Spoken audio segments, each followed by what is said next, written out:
So, how do you stop mind chatter? How do you stop monkey mind? Well, the big secret to stopping monkey mind is you don't. You don't. That's what identity does. That's what the first and second worlds do. Communication with the environment, communication with itself inside the brain.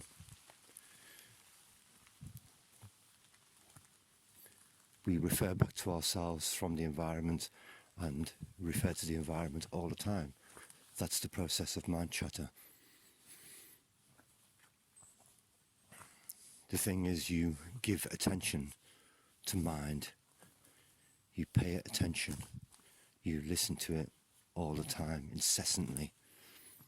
Sometimes because it comes up with useful ideas for the real world, meaning the first and second worlds, the worlds in which you have to survive as an organism. It seems to do it through a process of just throw out as much as you possibly can and see what sticks. And it's that process of throwing out as much as you possibly can and paying attention to all of that that causes the problem. So it's not the fact that the mind chatters that causes the problem. It's the paying attention to the mind chatter that causes the problem. Once you get used to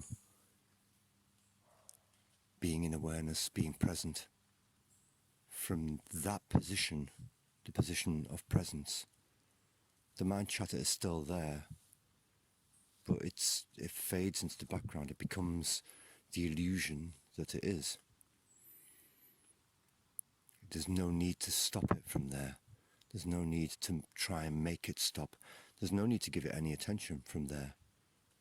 That's why presence is peace and bliss. It's freedom from the first two worlds. Freedom from attachment to the first two worlds. It's the attachment that causes the problem.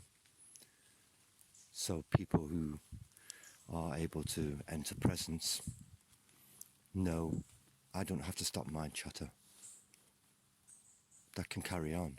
It's not going to be bothering me because I'm not going to be giving that attention, because my whole attention, my defocused attention, is now on being present. And as soon as you melt back into presence, the first and second worlds become irrelevant. So there's no need to stop them. There's no need to attach to anything in them or give them any attention. The problem with meditation in the beginning is that you start not from the point of view of presence, you start from the point of view of the first and second world, and you try and stop them from there. Well, first of all, you can't stop them, and you can't stop them from there. You need to enter presence. That seems like a sort of paradox. You need to get into presence to be able to be free of them. But, you're starting from a place where you're not free of them. The thing to concentrate on then is to not give them attention. The identity wants attention. It wants to constantly think. It wants to constantly have the feeling that it's doing something, producing something. I am being somebody. So you sit and you observe.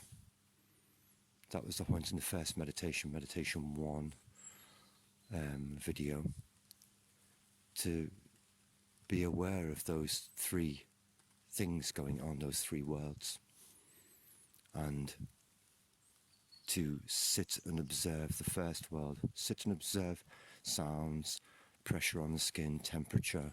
Simply sit and, I'm aware of that. I'm aware of this. I'm aware of this. And then be aware of thoughts, feelings. Watch them come, watch them go.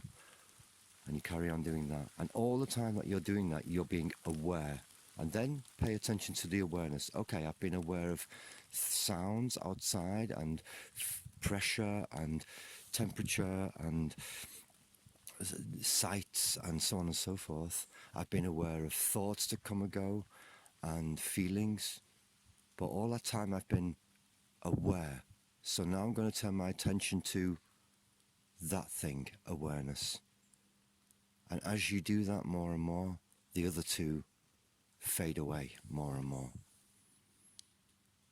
As Muji says, you can still pick up your baggage when you leave if you want to, but when you come in here, just leave your baggage outside. Just for a short time. Just put all your baggage down, leave it there, stop it. Stop being all those things, just leave it there for a second. Don't worry about it, it'll still be there when you come back, right? But for the time being, just leave your baggage outside. And when you return to worlds 1 and 2, you can pick your baggage up if you want to. It's all still there, don't worry, it's not going to go away.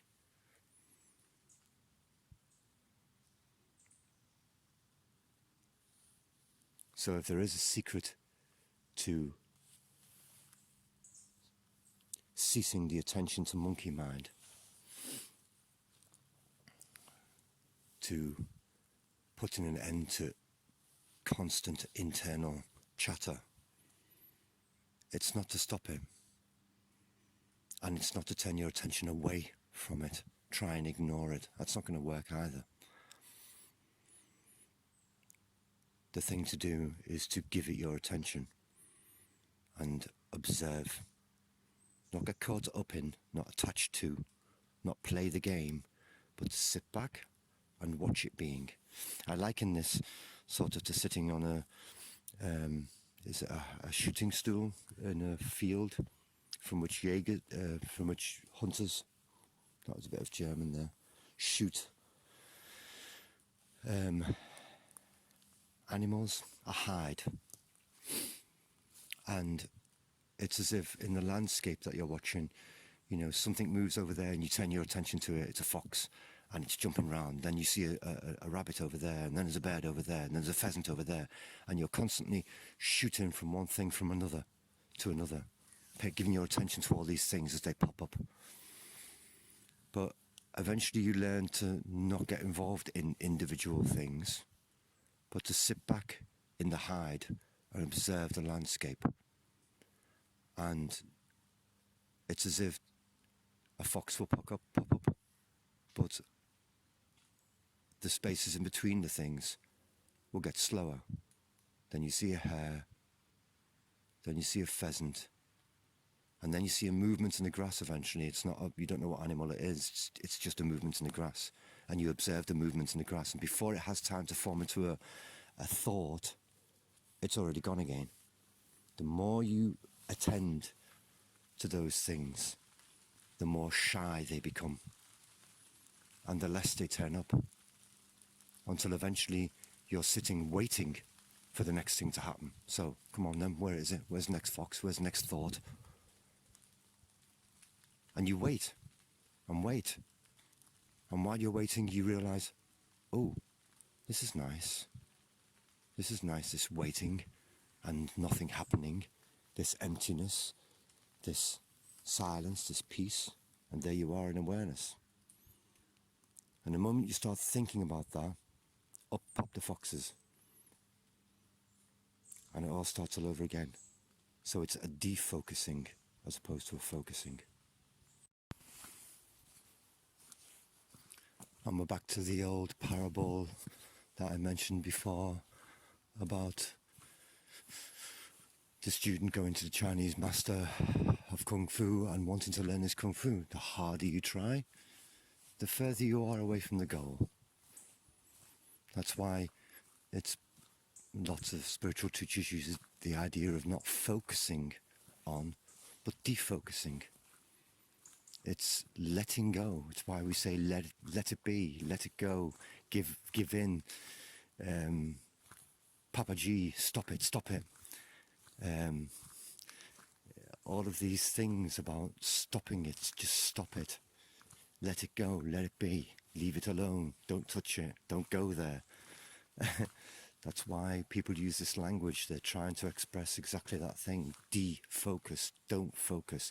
Give your attention to thoughts and experiences in the first and second worlds in order to see what they are.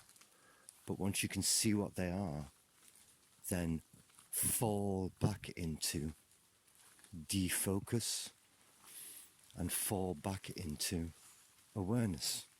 And you find that those things are happenings, events that occur in awareness. I mean, they do, literally. If you were not aware, they would not be there. You would not be aware of them. There's the story of imagine if God would appear to you and give you everything. You could be as rich as you wanted. You could have everything you wanted. Everything, absolutely everything. And the only thing I ask in return is your awareness. What use would anything else be? What use would you have for all of the riches in the world? All of the freedoms in the world to do anything if you are not aware? The single most important thing is your awareness.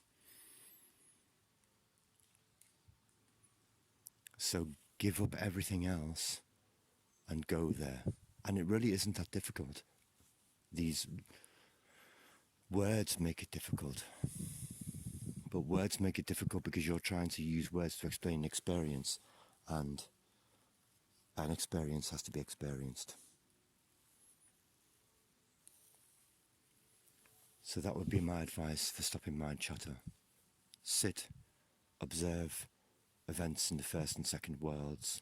Be aware that you're observing them then from the point of view of awareness, and stay in the awareness.